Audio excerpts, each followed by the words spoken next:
What is my definition of love?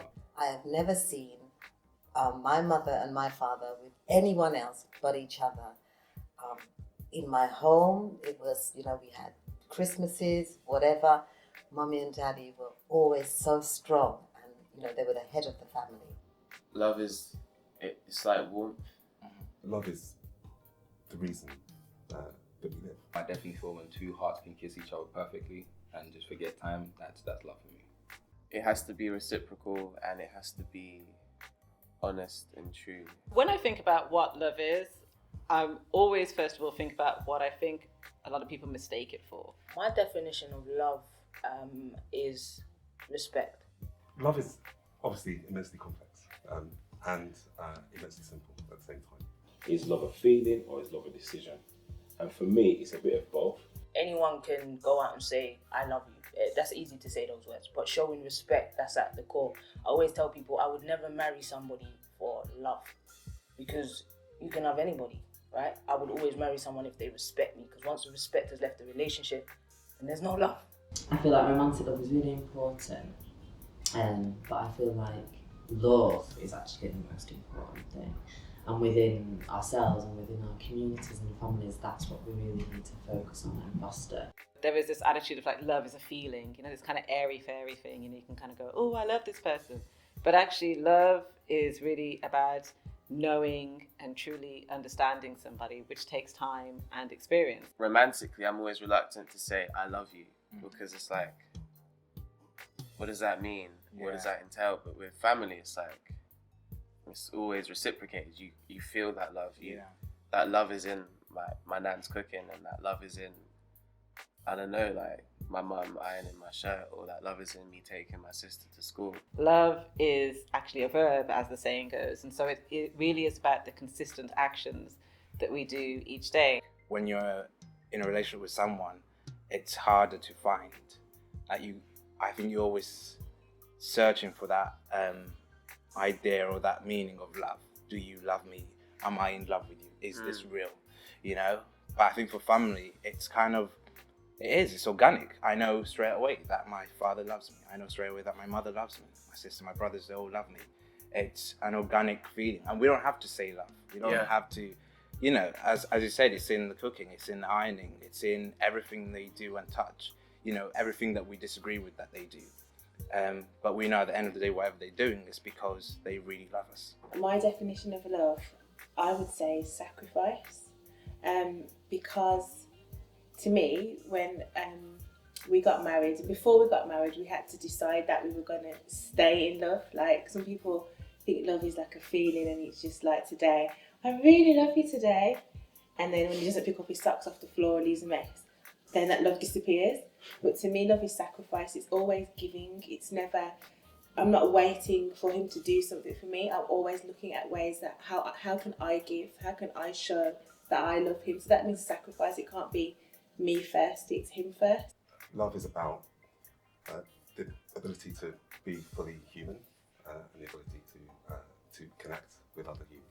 When I made that decision to say I'm going to go down on one knee and propose to you, it was a decision I made, and I said, regardless of what happens, I'm going to love you unconditionally, even if, we have hard times, bad times, good times. So for me, it's about love is like a decision. You can be deliberate about love. So it's a bit of feelings. Yeah. I do feel. Have to, yeah. But it's more than feelings. In order to really, really love somebody, we also really have to love ourselves. We have to really be willing to know and understand ourselves. And in that way, then, I think that we truly are open to loving the other person.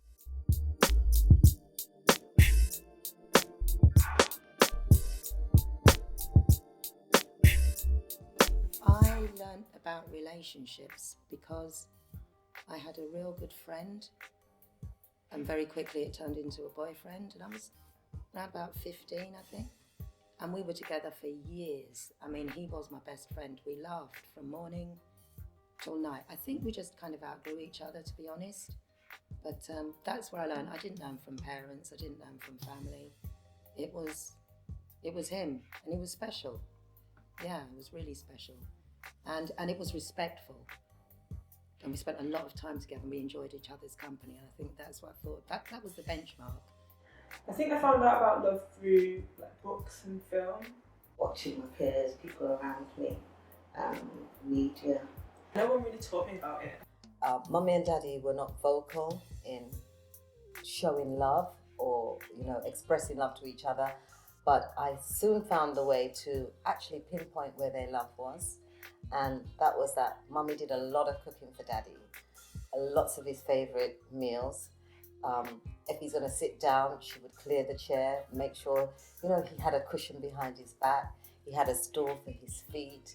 But Mum and Dad, as far as I can remember, have never really been together. So I can remember vaguely as a child them being in the same bed, but they were never like a cuddly couple. They were never kind of kissy or huggy in front of me. So I guess maybe through books that I'd read or through stories or TV, I think, and also like queer love and how do you see that? And I think I kind of really problematized it for a really, really long time in my life. Like, how do two women fall in love and how does that work? Because I've never seen it. I learned about relationships via books and TV and friends because I didn't grow up with my father in my household. Even like when my mum had maybe boyfriends or partners, you know, they would never stay. I'd never know how to have a man in my home.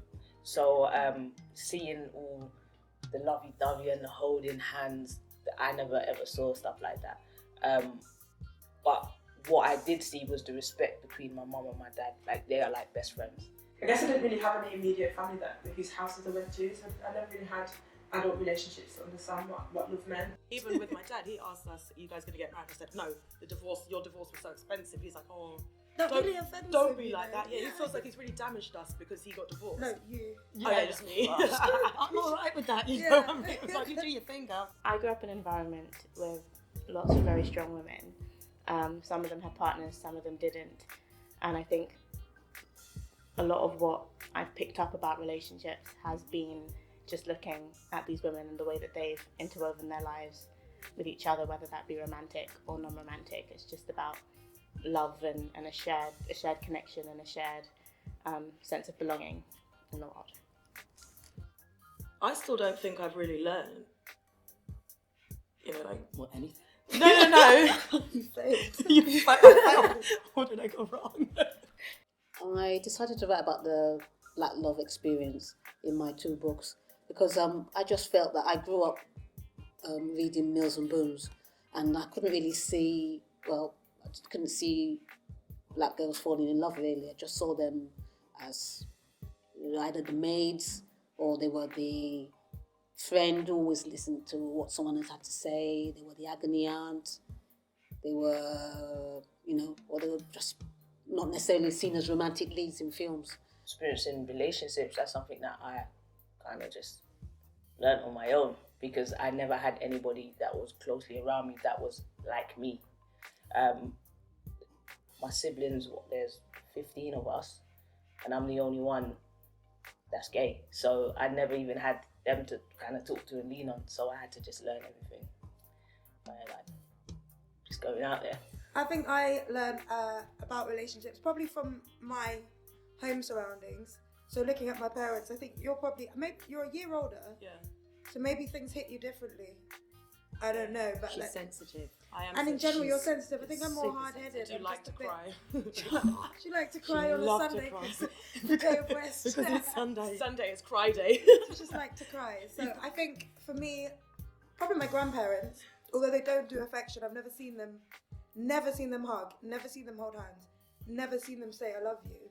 But like now, later in life, when one's ill, the other's looking after the other one, and vice versa. So sort of seeing that, even though I've never seen the side of them being lovey-dovey, they've clearly raised, I would call it a little empire. They've got properties, they've got kids all around the world, they've got us as grandkids. So their foundations were strong. Then I have yourself and Daddy, and for me, yeah, the marriage was a bit but at the end of the day, we still went to school, we had everything we wanted. I want to do this, I want to do that, I want an orchestra, violin. Whatever I wanted, it was paid for because everyone went out to work and it was just a functioning family setup. So for me, it was like, I have to do the public display of affection and the jet setting holidays every year. As long as I've got everything I need in terms of being a child. And Brit, you did. I was Yeah. spoiled. Spoiled. The That's older for I sure. got, the more spoiled I got as well. So, and I can appreciate it as I get older.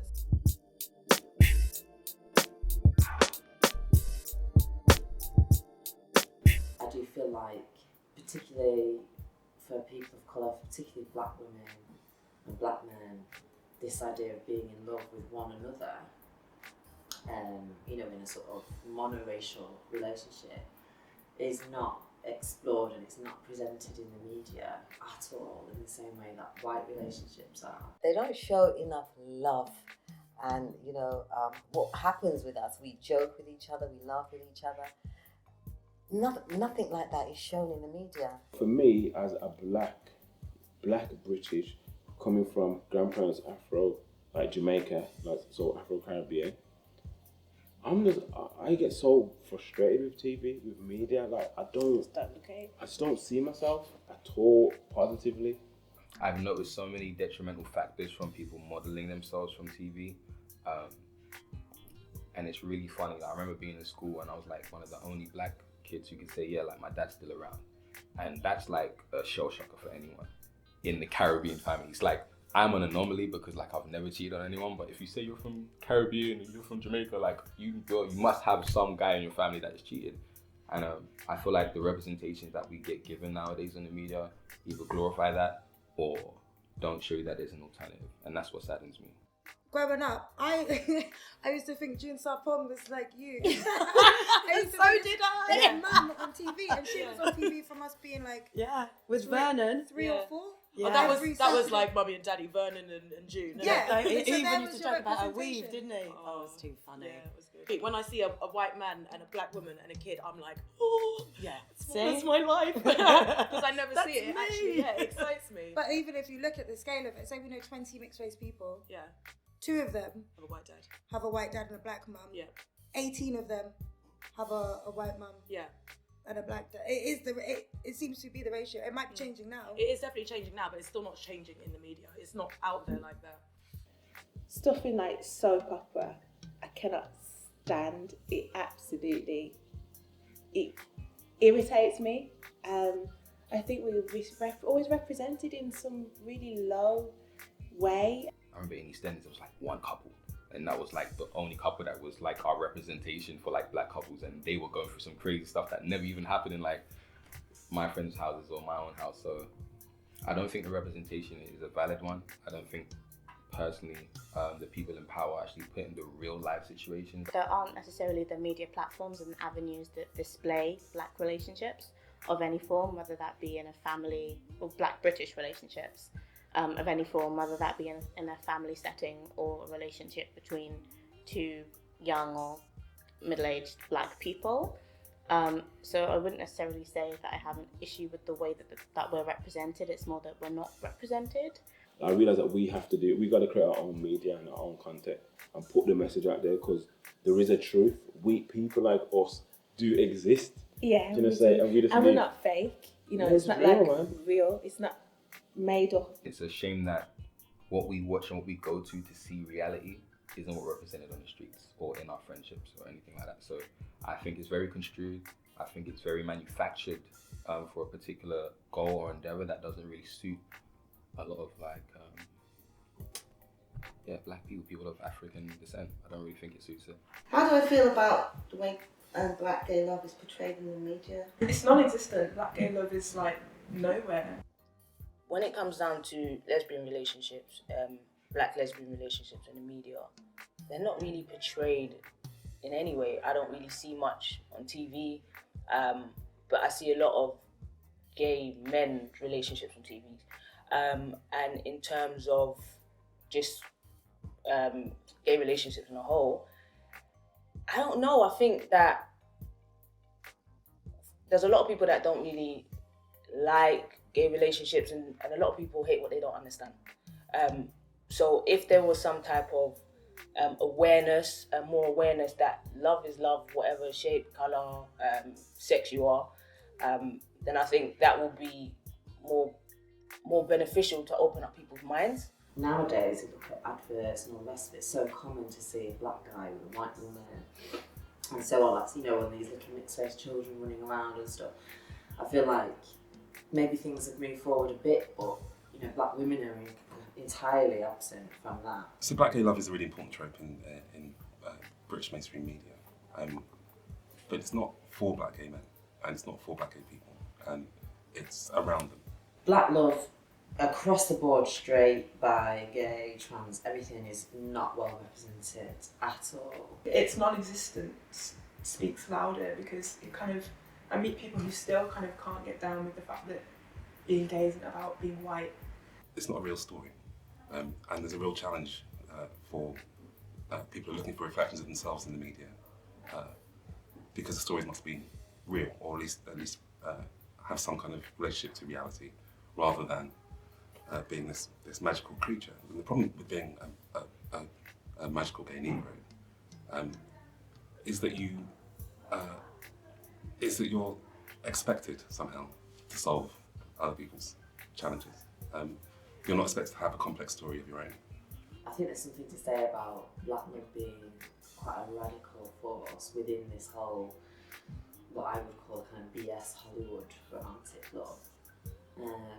So I'm always very supportive when I see people expressing their romantic love for one another in that sense, because I feel like it takes a lot of guts to love, and even more guts to be honest about it.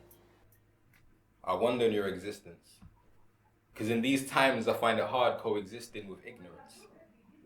The ignorant who revel in the fact that their demeanor or mental critique are whack to me, but who am I to judge? I use my mind to feel.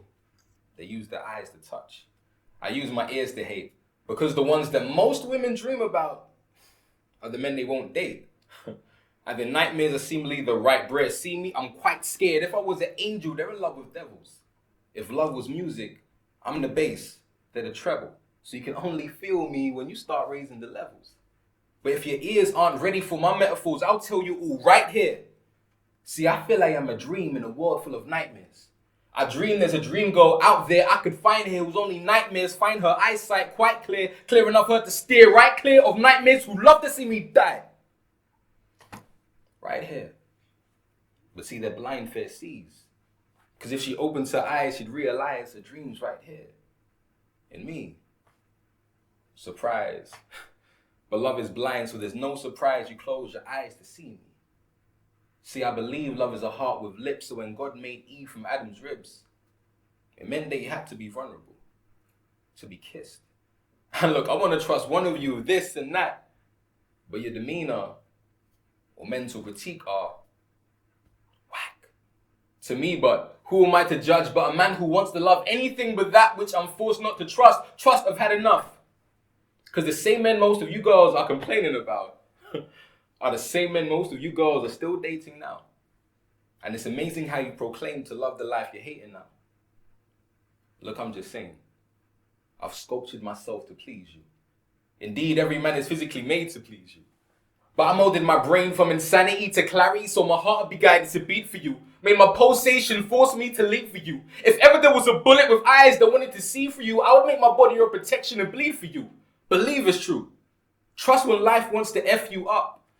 I will be the form of contraception stopping it from putting the seed in you. Believe it's true.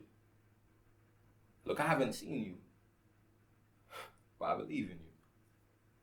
And these girls claiming to be women don't deter me from finding where you are. I just wonder where you are. So where art thou? Are you far?